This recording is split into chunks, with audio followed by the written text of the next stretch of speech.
crowd here. Lots of media. Thank you, media, for being here and supporting San Diego United Communities. Good morning, San Good morning. I'm Margaret Verissimo, one of the founders of San Diego United Communities, and we are here today because our community deserves to be heard, and our voices deserve to matter. Yes. Today we stand with Kenny Key and attorney Paul Supa as we announce legal action challenging the city's approval of the 5702 Old Memory Lane development right behind here. Everyone point to the hill. As you can see, this is beautiful, open park space. And we're demanding a full review of its wildfire evacuation and emergency response impacts. But this isn't about more than one development. Today, it's about every neighborhood, every family, every voice in San Diego. That's right. Yes. Kenny Key has been a powerful voice, not only for San Diego United Communities, but for our entire community. And Mr. Paul Supa is standing ready to fight for the legal rights of the people we represent. Thank you, Paul. We are grateful for the courage. Thank you, Paul. Oh, thank you. We are grateful for their courage today, their commitment, and their willingness to stand up when it matters. San Diego United Community exists for one reason only: to bring people together. When our neighborhoods stand alone, our voices are completely ignored in San Diego. When we stand united, like this today, we become impossible to ignore. That's right. Thank you. My brain's on the floor. Okay. See how upset I am? Okay, thank you. So, really quickly, we believe development must be responsible. We are for development. Public safety must come first, though, and decisions that affect our communities must be made with transparency and accountability. And, of course, the people's voice at the round table. So today, we're not just gathering, we're standing up. Can I hear it? We're standing up. Standing up. We're speaking out. We're speaking out. And we're taking our power back. And we're taking our power back. Thank you, Kenny. Thank you, Paul. Thank you to the neighborhoods behind me. You'll hear from them later. And thank you to every person that showed up today. Every neighborhood, every voice, one San Diego. Let's stand strong. Yes. Kenny Key, you are up. Kenny Key. Yeah, Kenny. Yes. Good morning, everyone. Thank you so much for coming out and taking time out of your busy day to see what Kenny's talking about. Kenny and Paul talking about. My name is Kenny Key. A little bit louder, Kenny. Okay. My name is Kenny Key, and Emerald Hills isn't just a neighborhood where I live. It's home. I've been here for more than 50 years. I grew up here. I watched this community change. I served in the United States Air Force, and I later worked for the County of San Diego, the Department of Public Works, among other jobs. But that was one of my most intense jobs, I think, after leaving the Air Force. Became a heavy equipment operator for the Department of Public Works. I was a first responder. I did my time. I put my time in helping this city to be safe. I was trained by the County of San Diego, certified by Caltrans Roads. It was very intense, very challenging. It was the best job I ever had. And I worked on San Diego County roads. I operated backhoes, loaders, motor graders, street sweepers, striping, cone zone, legend trucks, stop signs, all the yellow you see around the schools and stuff.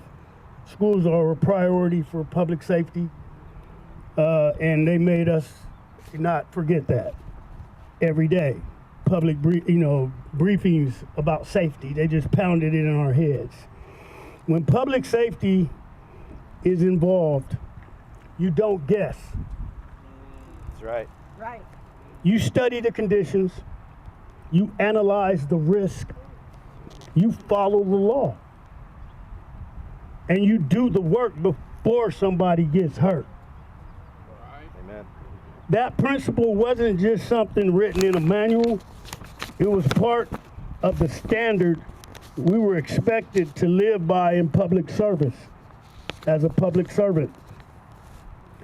And it is the same standard I bring with me when I look at what is being proposed for my neighborhood. For almost 5 years, my neighborhood and I have been fighting over the future of Emerald Hills Radio Tower property.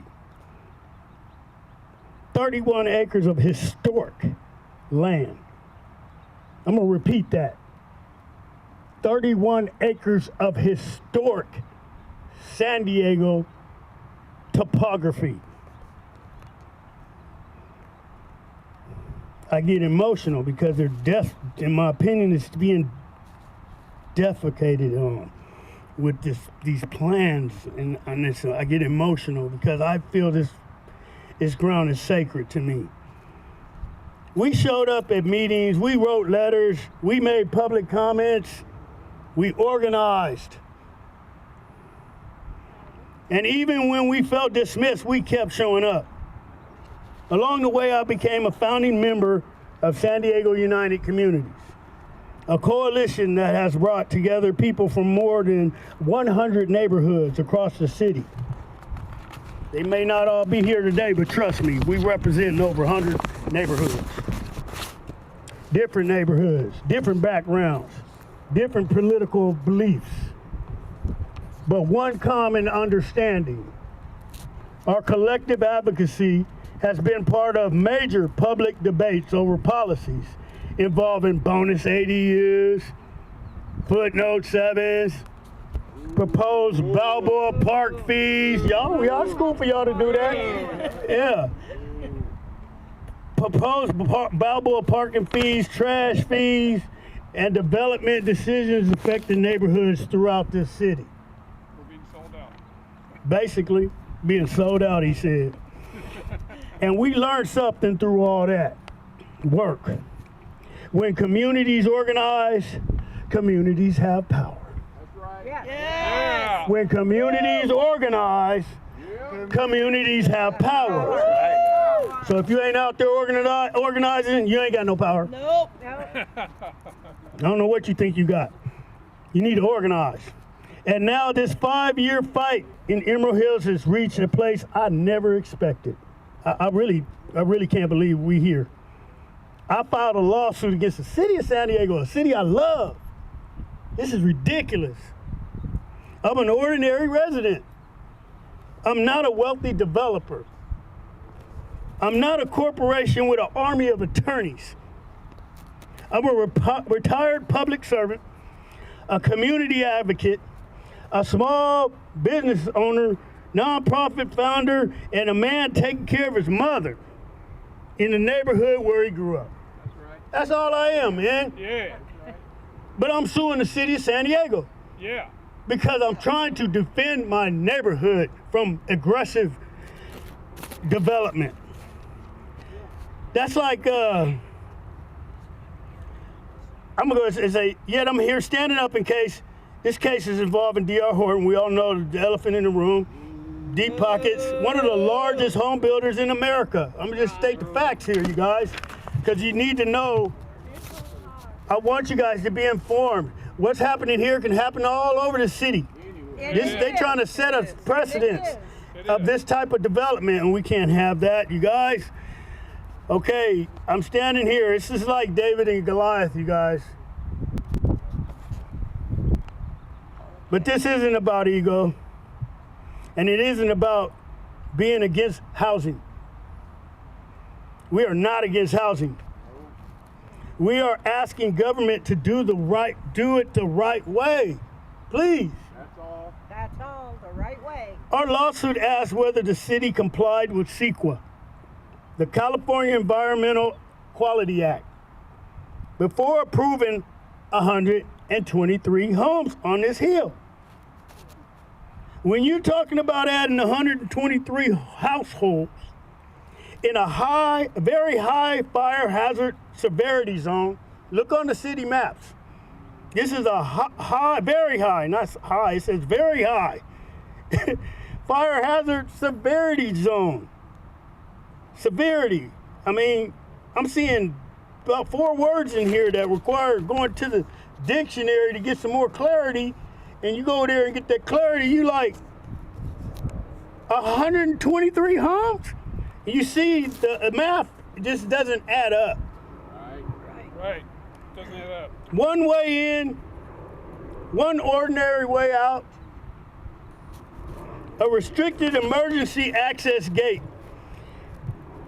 Are they projecting to put on right here behind me on this side where the cul-de-sac is right here? That's where they're talking about letting the fire department come in. And it's gated, and they're the only ones that can go out of that, in and out.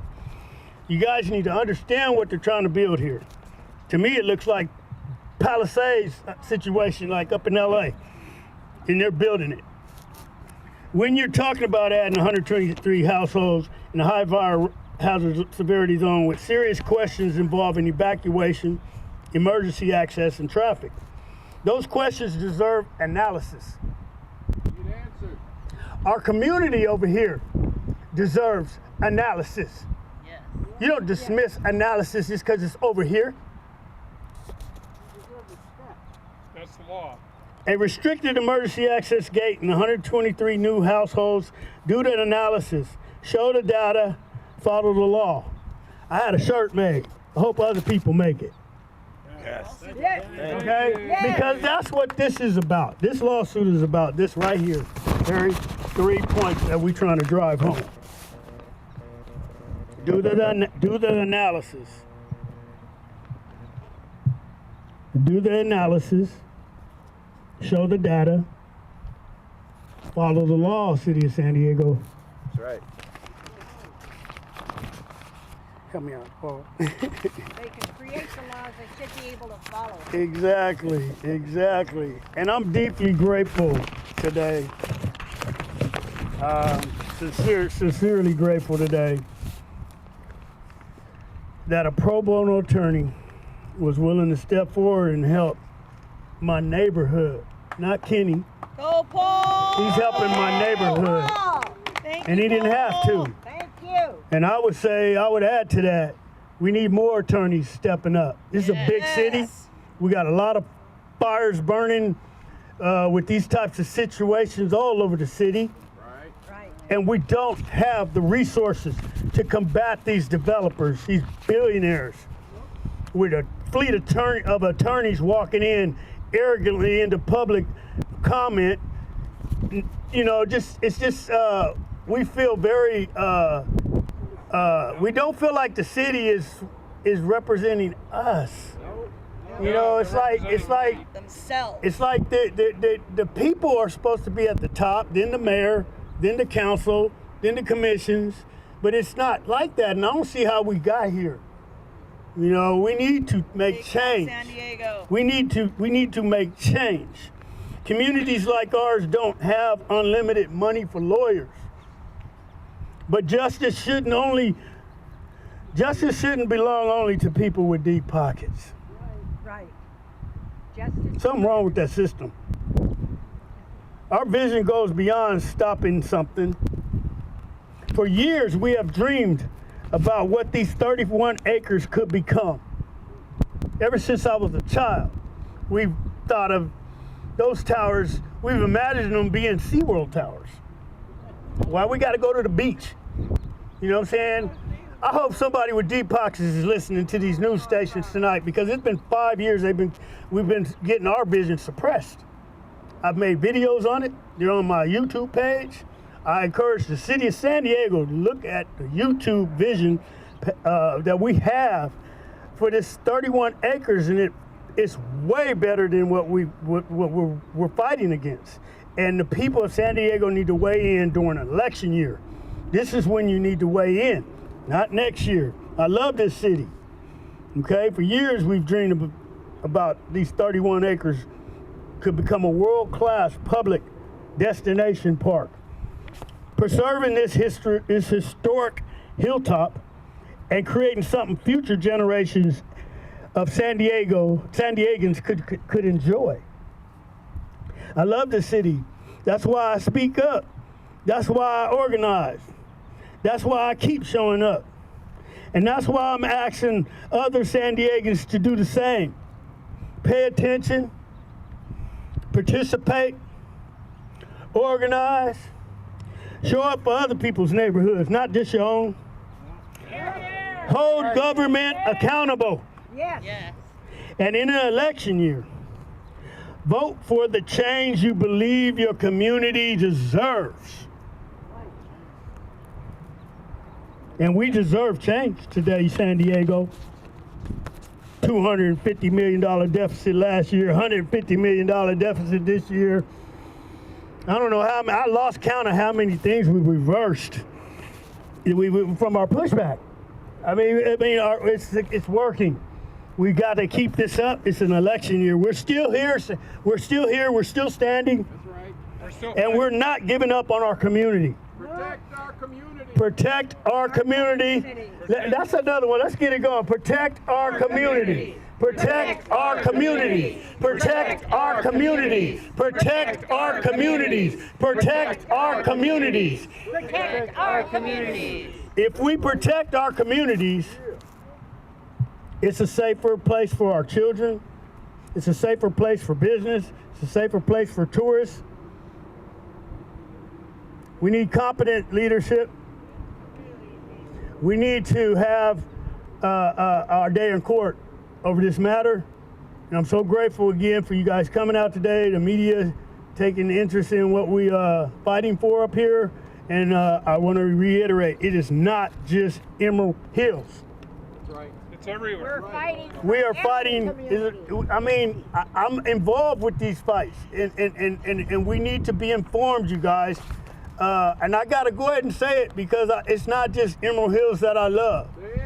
The beach area is under assault. Yes. Yeah. This Midway Rising project is absurd. It's a money grab for people who want to get rich, enrich themselves, because it's bringing too many harms. And when you have need for the city to move the goalposts for you and to bypass this and to give you a waiver for this, my question is why? Again, do the analysis. We're calling for reform. We're calling for reform. Hey, hear me out. Hear me out. Hold up. We're calling for reform. Hold up. Like I said, do the analysis, show the data, follow the law. Let's repeat that. Do the analysis, show the data, follow the law. Do the analysis, show the data, follow the law. Thank you so much for coming out. Paul, do you have any words to say, please? I do. We want to hear it. Thank you so much. Let's hear it for Kenny Key. Thank you. Thank you, Get Kenny. in the line, Kenny. Get up here. Stand tall. Good job. Good morning, everybody. Good morning. Thank you for being here. And thank you. I have a copy of the lawsuit in my hand. Hey, served. And before I say anything about the law, I want to thank Mr. Kenny Key for having the courage to bring this lawsuit. I am honored to be his attorney. Kenny is a veteran of the United States Air Force, a retired heavy equipment operator that assisted first responders in the city. He knows roads. He knows heavy equipment, and he knows when first responders face conditions that become dangerous. He is also a founding member of San Diego United Communities, which is how we met. So I want to tell you very clearly what this lawsuit is and what it is not. This lawsuit is not anti-housing. This lawsuit is not anti-development. And we are not claiming that California law requires some particular computer model or evacuation study. The question is much simpler than that. The city approved 123 new households on property that the city's own findings identify as being within a very high fire hazard severity zone. So our question is this: before adding 123 households and their vehicles, did the city meaningfully analyze what happens in an actual emergency when residents need to get out at the same time firefighters, ambulances, and other first responders need to get in? That's the question. We are not standing here saying the city approved an unsafe project. No court has made that finding. And as the lawyer in this case, I'm not going to tell you that it has. What we are saying is that when the government makes a decision affecting public safety, its conclusions must be supported by evidence in the administrative record. That's right. Right. Yeah. And we want to see that record. Yes. Yeah. Show us the record. Show us the record. Show us. Show us the data. Show us the data. This is a reason the issue is personal to me. There is a reason this issue is personal to me. I know what wildfire can do. On September 9, 2020, my birthday, the North Complex fire swept through Berry Creek and destroyed my tiny mountain cabin. That was not the worst of it by far. Losing my house, not the worst. I lost 4 friends that day. They died trying to evacuate and flee the fire. So let that sink in. That was wrong. It is, don't take my word for it. Read the lawsuit, ask questions, demand the facts, and participate. This is what community involvement is supposed to look like. Thank you to Kenny for trusting me. Thank you to San Diego United Communities for bringing people together. And thank you to the people of Emerald Hills for standing up for your neighborhood. Responsible development and public safety are not competing values. We can and we must have both. Thank you. Right. Appreciate you. I'm going to turn over the mic to Margaret. Thank you, San Diego United Communities, Kenny Key, and thank you for the media and the community for being here today. All right, let's go. And who's going to lead our chant? Reform San Diego! Reform San Diego! Reform San Diego! Reform San Diego! Reform San Diego! Reform San Diego! At this time, I'd like to call up and keep it, less than a minute, please, so we can allow everyone to speak. I'd like to call up a person who has been doing tremendous amount of work investigating both locally and on a state level. It, as you know, starts at the state level. They don't even live in San Diego, a coastal city, and they're trying to push their bogus policies down our throats, where we live in a city that's surrounded by salt water, corrosion, and all sorts of things. We have certain policies put in place because we are surrounded by water. We have climate action coming our way soon. We don't need irresponsible development and more density in San Diego. Right. So we have to build responsibly. I'd like to invite up a San Diego United Communities investigator, Mr. Andrew Hollingworth. Thank you, Margaret. Andrew. Andrew. Thank you, Margaret. The problem here is not just greedy developers. It's corrupt politicians who facilitate them. And you have an example right now with Senator Akilah Weber. She has introduced SB 344. It's not in print yet, but would exempt Midway Rising from all CEQA lawsuits in blank. It is, what was happened to this is that there's 8 days before the legislative session ends. It will come up in the dead of night and will be amended in and will be passed probably with no oversight, either legislative or public. Unfortunately, I've seen this many times before. So we need to put pressure on our politicians to also represent their constituents. It's not just for greedy developers. We have to fight greedy developers, but we have to insist that politicians represent their constituents, not just the money. So thank you very much. Supposed to do. Thank you, Andrew. Thank you so much. I am fortunate to have I have a lot of mothers that grew up on Old Memory Lane that, we had it's like a village growing up on Old Memory Lane. You liable to have anybody's mother pull your ear or check you or, discipline you. And although Mother Ward didn't discipline me, she would just look at me if I was out of line. But Mother Ward, could you please come up and speak? I asked her to personally come.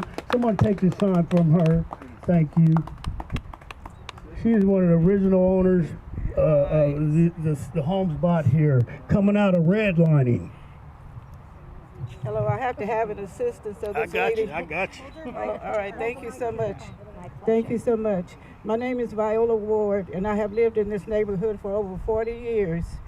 And my children grew up here. They went to school here. Okay, I'll hold it for you. I'll hold it real close. My for you. children went to school here, and it's been a lovely, lovely neighborhood. And I agree with everything that has been said before me talking. And I just want to add that I'm not against housing either, but I know the neighborhood is already, full of people or traffic. And sometimes I have to wait minutes and minutes to get out of my yard because people use Old Memory Lane as a pathway to the freeways. And also at school time when the children are getting out. It is so packed, sometimes you can hardly get through there. So I can imagine more homes, more children, and how it would be really bad, just terrible. I can't think of the word, for it, but I do not want to see the housing up there. Particularly, I would rather, as Kenny said, see something for everyone to enjoy. So that's my comments. I wish I had more expressions about it, but I love this neighborhood, and we already have enough traffic and hazards going on. Thank you. We hear you and we're fighting for Thank you so much, Mother Ward. And I'm standing, this is a big reason why I'm doing this. Women like this who've been poured into my life growing up here in Emerald Hills. Let me get one more person. All right, we've got another specialist here, actually, and an investigator who represents the San Diego senior citizens of San Diego who have been kicked to the curb by the San Diego leadership. And it is the most disappointing thing going on right now. But the narrative that they're saying that they're making things affordable for San Diego seniors is bull. And it's bogus because it's not true. So we've got San Diego senior citizens that are fighting against some of these developments because they're empty promises. They're getting away with saying they're building these monstrous projects for affordable housing, but it's not happening. And I've got living proof here with one of our San Diego senior citizens from San Diego Resident Senior Council, Mr. Bill Joyce. Big Bill. Thank you, Margaret. I'm here to support Kenny. Kenny came up to our press conference in March that was hosted by San Diego United Community. So Kenny, because of that conference, we bought into the dream of safe and affordable. We realized shortly that affordable is not true when they raised our rent 8.8% in less than a year of being in a senior complex. Safety was not even a concern. We had seniors almost run over by speeding cars coming out of the parking garage. We had violations, ADA violations. We had fire code violation of no building numbers. But because of San Diego United Communities, in a month after that press conference, over half of the deficiencies were fixed, including our hot water heater that we fought for 6 months. But so my goal from here on out is it's not only seniors, but anyone who's buying into the concept of affordable housing are in for a nightmare. our council is going to be developing a handbook that we're going to hand out to prospective affordable housing renters to realize that you're at the mercy of two people, a developer and a property manager that don't answer to anyone. And don't care. They don't care. The San Diego Housing Commission doesn't care. The council members that we have don't care. But San Diego United Communities was able to help us get all our deficiencies done. And so my hat off to Margaret and her group and everyone else that supported us. And we're here to support Kenny. Those are your San Diego senior citizens of San Diego. I've got Uptown in the house. I've got another very important coastal investigator who's done a ton of work with researching why these monstrous projects sometimes don't work for San Diego. I'd like to introduce Mr. Tom Mullaney. Thank you. So when I learned about the project on radio towers and what the Emerald Hills neighborhood was trying to do, I attended the city council meeting. I wasn't surprised that the city council approved the project. After all, the project was promoted by Mayor Todd Gloria. He controls the planning department, he controls the building permit department, and the message that comes down from the top is the most important thing to him is to make sure developers get what they want, wherever they want, however they want it. Now, what I was surprised by is the District 4 council person and his reaction. Did he speak up for the neighbors and their goals for park space, for public space? No.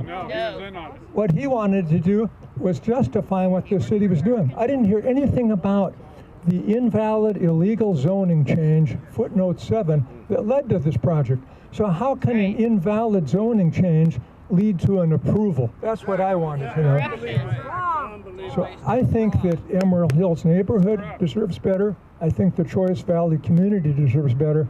And the whole city deserves to be treated better and by city council people and a mayor who care about quality of life, who want to get adequate parks, adequate facilities for the neighborhoods. That's what we need. Thank you. Thank you, Tom. I've got another neighborhood here who's fighting almost a project like this too, and seems to me to be a little illegal, and we'll be hitting up their neighborhood very soon. Pacific Beach, are you in the house? Trudy Grunland. Step right up, Pacific Beach. Thank you for being here today. Hi, I'm representing the opposition to a 240-foot tower on a 2-lane street in Pacific Beach.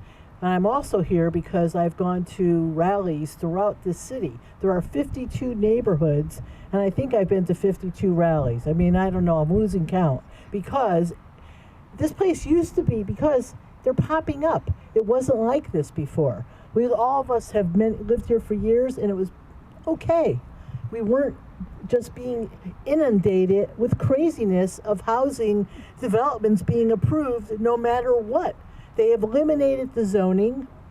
They have made it just the whole idea that it is affordable housing isn't what's happening. So I'm against a 240-foot tower in PB, Pacific Beach, that will be 65% Airbnb hotel rooms, 35% luxury apartments that rents would be off the top. They would make your hair fall out. The penthouse will rent for over $20,000 a month. So I am for this neighborhood having safety and the health of the people being number first. That is what I want for every neighborhood in San Diego. The health and safety of the locals. Health and safety. As you can see, every neighborhood is fighting the same exact thing: over density, overbuild, and illegal stuff in between the mix. I won't go into it. But our last speaker is very motivational. He's done a ton of work, from squatter issues in his neighborhood, also being ignored by District 4 council member. They've reached out about all the squatter issues in their community that's just here in the backyard, and he's a big advocate of the ADU, keeping responsible development going in San Diego. I'm proud to work alongside Mr. Eric Becerra. Good morning, everybody. Please, thank you guys for being out here. I really want to say that people are making a difference. When issues started coming out, I was just a citizen, right? I always assumed that living in San Diego, the city council members, they're doing the thing to protect